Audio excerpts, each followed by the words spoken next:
When you start anything, when you start out on a path to anywhere, whether it be to learn something new, to create a business, to become more in shape, the first step, the first day, the first minute, you're excited. You're like, yeah, I'm going to do this. I'm going to kick ass, right? And the next day comes and you're like, man, this is a little tougher. And then you take another step and another step. And maybe you get to Thursday or Friday and you're like, this is pretty hard, man. And then what happens is the enthusiasm from the beginning of the process starts to fade out. You have a lot to offer. The fact that you're still here means that your business is not through yet. People don't do what they know in life, but what they do is they operate within the context of the vision they have of themselves. No matter how big your dream is, make small, tiny steps ahead. You must change what's possible for you. You, and only you, are the subject that impacts the burning desire in your imagination. I'm talking about concrete commitment. I'm talking about the commitment that says, I am going to stay true to what I said I would do long after the mood that I've set it in has left.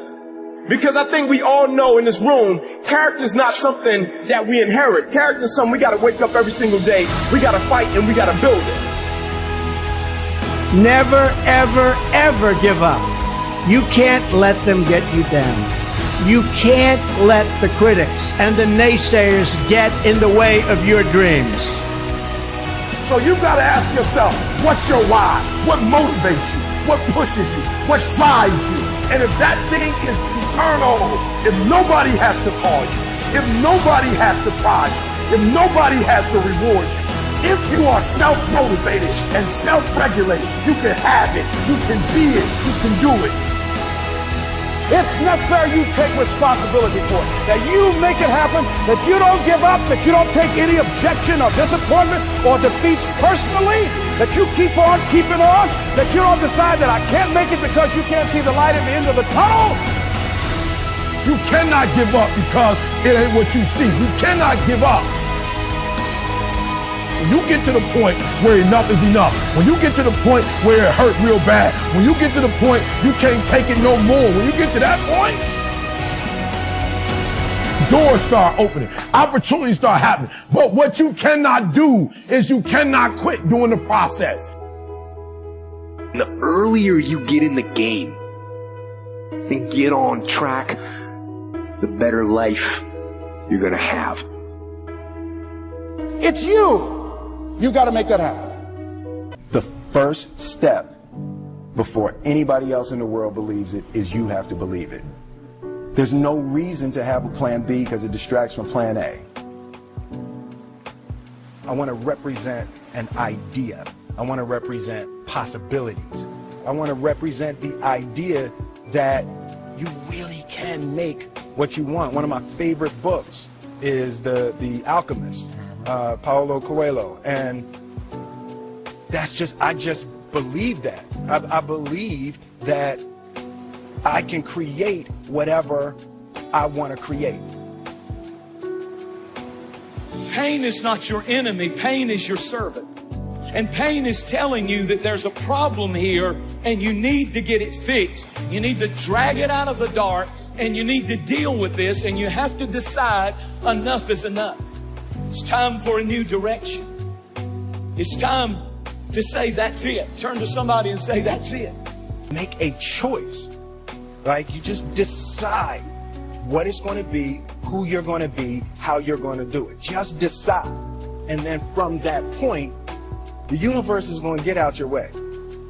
Most people dabble in a million things, they master nothing, and they wonder why they're unfulfilled. In people's lives, there's only maybe half dozen, 7, 8 categories that really matter. Most people, they major in minor things. They focus on stuff that doesn't matter. They know more about this celebrity going in and out of rehab than they do about their own personal development. So if I had no other message to offer your viewers, and you let me give it to them right now, I'll tell you what I believe. I believe our lives are controlled by one force. Your brain is divided into two halves. Each half of your brain has millions of factory workers on each side. At the forefront of each one of those factories is a forming positive, and you got forming negative. You're the boss of the factory. You wake up in the morning and you say, man, I don't feel myself today. Forming negative hears that. He said, hey, the boss just woke up and said he's having a bad day today. Let's get to work. And your day starts tumbling into what you ordered. You could wake up in the morning and you say, you know what?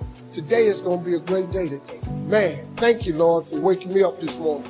Forming positive turns around and goes, Steve's having a great day today. He's expecting some wonderful things to happen.